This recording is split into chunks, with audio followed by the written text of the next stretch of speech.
안녕하세요. 박미수 박사입니다. 손발 저림이나 시림이 혈액순환이나 신경 문제는 아니다. 약함이나 가로를 만드는 비대칭의 문제입니다. 라는 주제로 이제 말씀을 드릴까 하는데요. 손발 저림이나 시림 때문에 병원을 내원하시는 분들이 있습니다. 그럴 리는 없다고 생각을 하시지만 마음 한구석에 뭔가 뇌관이나 하지 쪽에 혈액순환에 문제가 있는 것은 아닐까.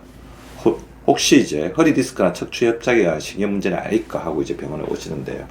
물론 이전부터 계속해서 있어왔던 증상이 악화된 것이니 갑자기 뇌졸중이거나 디스크 파일일 것 같고는 본인들도 생각하지 않으시지만 그래도 이게 뭐지? 뭔가 당혹스럽고 오랜 증상에 지쳐있는 상태이십니다. 검사를 하고 진찰을 해보면 당연히 뇌졸중이나 디스크 파일 등의 그런 심각한 증상은 아닌데요. 그럼에도 불구하고 환자는 여전히 불편하고 힘들어 하십니다. 이분들의 특징을 보면 어느 한쪽이 유독 더 그렇다는 것인데요. 나는 왼쪽이 약해, 오른쪽이 아파. 그렇게 이야기를 하십니다. 바로 비대칭병입니다. 현대인들은 몸의 한쪽만 자주 쓰는 삶을 살아가죠. 인류는 원래 인체의 비례와 대칭성을 추구하면서 진화해왔습니다. 신체의 대칭성은 인류 본연의 자질이자 진화의 궁극적이기도 한데요. 그러나 우리의 삶을 잘 돌아보십시오. 지금 비대칭 그 자체입니다. 몇몇 부분에만 조화가 존재할 뿐 일상은 온갖 분화와 특화, 세분화, 우열의 갈림이 지배하고 있습니다. 살아남기 위해서 한쪽만 개발시킬 수밖에 없는 거죠. 우리는 내 몸의 약한 부분을 희생하고 퇴화시키는 삶을 살아가고 있습니다. 지독한 오른손잡이, 지나치게 감성적인 사람과 같은 평형을 잃은 사람들이 우리 주변에 점점 많아지고 있습니다. 짧은 기간에 빠른 효과를 거둬야 하는 조급함이 우월한 한쪽을 지속적으로 사용하고 열등한 다른 부분은 가차없이 방치하는 상태를 부추기는 거죠. 사람들 대부분은 열등한 팔 사용은 가급적 줄이고 우등한 팔로만 모든 일을 처리하다 보니 하나는 혹사하고 하나는 퇴화되는 짝짝이 팔을 가지고 있습니다. 한쪽 팔은 근육이 줄어들어서 왜소해지고 한쪽 팔은 지나치게 사용해 근골격계 질환에 시달리는 것입니다.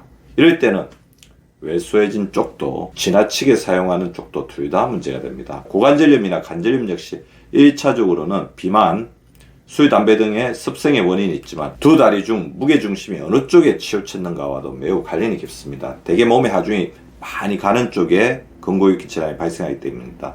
음식을 양쪽으로 골고루 씹는 일도 매우 중요하죠. 많이 씹는 쪽에 잇몸이나 치아에 손상이 많으며 역시 서지 않는 쪽의 구강근육과 이빨은 퇴화하게 됩니다. 결국 씹는 능력이 떨어지고 외모에도 안면 불균형을 가져오게 되죠. 보톡스나 이런 부분들을 이렇게 치료하기 위해서 하다 보면 턱 근육의 비대칭이 굉장히 심각합니다. 현대인이 자주 겪는 VDT 증후군은 대표적인 균형 상실 사례라고 볼 수가 있죠. VDT 증후군이 발생하는 부위는 대개 마우스를 자주 사용하는 쪽의 손목 부위입니다.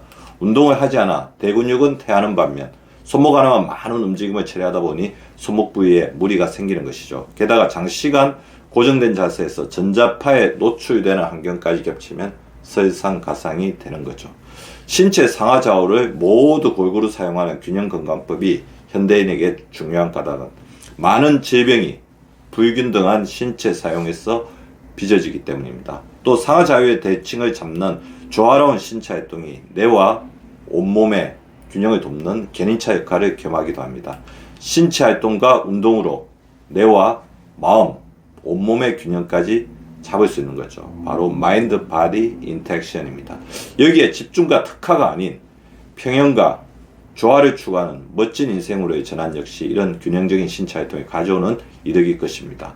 자뇌, 우뇌의 균등 사용에 맞춘 우리 몸의 좌우 대칭 균형 건강법은 우리의 건강을 한 단계 더 업그레이드 시켜줄 것입니다. 먼저 신체 체성분 분석을 통해서 자신의 신체 근육상 발달을 통해 자신의 비대칭 정도를 파악을 합니다. 요즘의 체성 분석기는 신체 비대칭에 관한 정확한 진단이 가능할 만큼 진화가 되었습니다. 그러나 이보다 더 확실한 방법은 자기 스스로 자신 신체 각 부위의 근육 발달 정도를 면밀히 살펴보는 것입니다. 아주 간단하게는 오른손과 왼쪽의 악력이나 근력이 차이가 나는 것을 통해 자신의 균형 발달이 어느 정도 침해받고 있는지를 확인하는 게 필요합니다. 통증 부위를 검토합니다. 유독 한쪽 부위에서만 통증이나 불편함이 심하다면 이것은 그쪽이 과도하게 사용되고 있는 증거입니다. 옷을 벗은 채 거울을 자세히 들여다보면 자신의 몸의 비대칭들을 발견해 봅니다. 옆모습을 보거나 찍어 아큐리즘이 얼마나 심한지 살핍니다. 가령 엉덩이 살이 짝짝이라면 이는 앉는 자세나 한쪽 발만 사용하는 것이 문제가 될 수 있고 이것은 나중에 고관절염이나 무릎 관절염으로 이어질 수 있으니 반드시 교정해야 합니다. 비대칭 문명병을 극복하는 생활 습관에 대해서 말씀을 드리겠습니다. 한쪽 눈씩 번갈아 감는 연습을 합니다. 양쪽 안면 근육을 골고루 발달시켜 주죠. 또 눈 번갈아 감기 연습은 안면의 미세 근육이 운동하게 하고 안구근주증 예방에도 효과가 있습니다. 시간 날 때마다 오른쪽, 왼쪽, 오른쪽, 왼쪽. 저도 지금 잘 안 되고 있는데요. 끊임없이 연습을 해서 이 부분에 능숙하게 해주는 것이 필요합니다. 음식을 씹을 때 양쪽 어금니를 골고루 활용해 식사합니다. 고개를 뒤쪽으로 균등하게 돌리고 고개를 바로 들어 정면에 응시하려 했습니다. 마찬가지로 거북이 목을 한 사람 역시 문제입니다.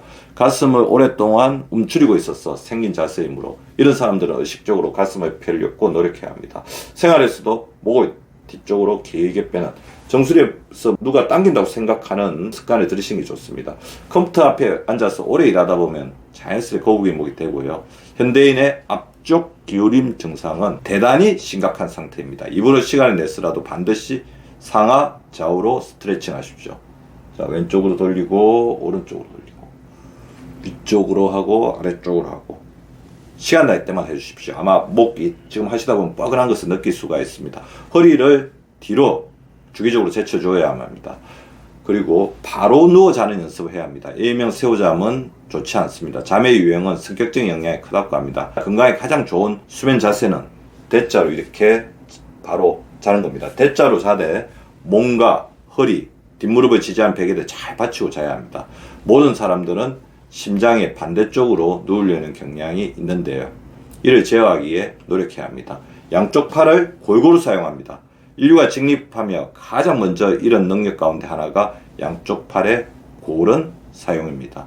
선천적인 양손잡이가 아닌 이상 대부분의 사람들은 어느 한쪽 근육이 더 발달되고 한쪽 팔이 더 긴 불균 상태가 되기가 쉽죠. 이 점을 분명히 의식하고 있어야 합니다. 신체 활동을 즐길 때 가급적 서지 않는 손을 이용하십시오. 오른손잡이라면 좀 더 신경을 써서 왼손을 활용하는 활동들을 늘려보십시오. 그러기 위해서는 안 쓰는 손에 근력을 키울 필요가 있습니다. 양쪽 골고루 운동을 하되 서지 않는 쪽의 근육 운동에 좀 더 신경을 쓰십시오. 6번째, 뒤로 긋고 뛰기. 뒤로 깡총깡총 뛰기. 물구나무 쓰기. 철봉에 매달려 있기. 허리를 뒤로 흰 채 손과 발로 땅 짚고 걷기 등은 모두 평소 쓰지 않은 근육을 골고루 발달시키는 방법들입니다. 그 밖에도 안 쓰는 근육 활동법은 매우 다양하죠. 가령 림보 게임은 운동 효과도 뛰어나고 가족끼리도 즐기기 좋은 안 쓰는 근육 단련 운동법입니다. 건강의 기본이 되는 것은 역시 몸의 비대칭을 막아 균형 잡힌 몸을 만드는 것입니다.